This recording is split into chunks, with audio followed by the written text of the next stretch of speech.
Galatians Chapter 2. Then after 14 years, I went up again to Jerusalem with Barnabas, and also took Titus with me. And I went up by revelation and communicated to them that gospel which I preach among the Gentiles, but privately to those who are of reputation, lest by any means I might run or had run in vain. Yet not even Titus, who was with me, being a Greek, was compelled to be circumcised. And this occurred because of false brethren secretly brought in, who came in by stealth to spy out our liberty, which we have in Christ Jesus, that they might bring us into bondage. To whom we did not yield submission even for an hour, that the truth of the gospel might continue with you. But from those who seem to be something, whatever they were, it makes no difference to me. God shows personal favoritism to no man. For those who seem to be something added nothing to me, but on the contrary, when they saw that the gospel for the uncircumcised had been committed to me, as the gospel for the circumcised was to Peter, for he who worked effectively in Peter for the apostleship to the circumcised also worked effectively in me toward the Gentiles.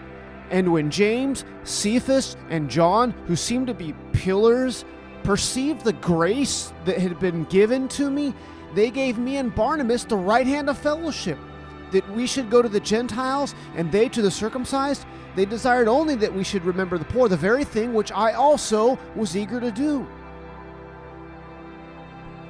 Now when Peter had come to Antioch, I withstood him to his face, because he was to be blamed. For before certain men came from James, he would eat with the Gentiles. But when they came, he withdrew and separated himself, fearing those who were of the circumcision. And the rest of the Jews also played the hypocrite with him, so that even Barnabas was carried away with their hypocrisy.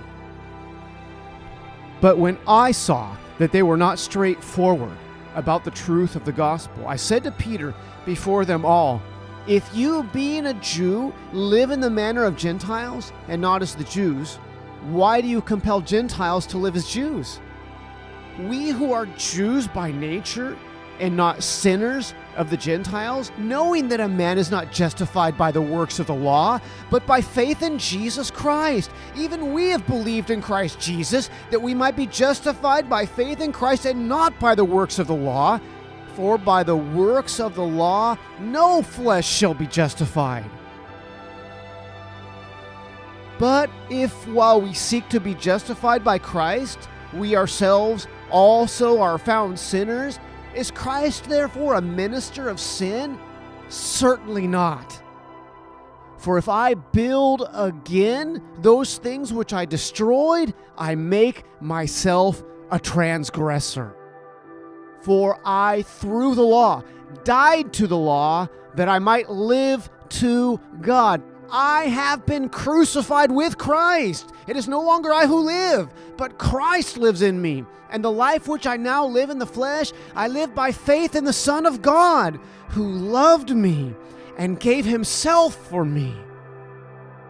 I do not set aside the grace of God, for if righteousness comes through the law, then Christ died in vain.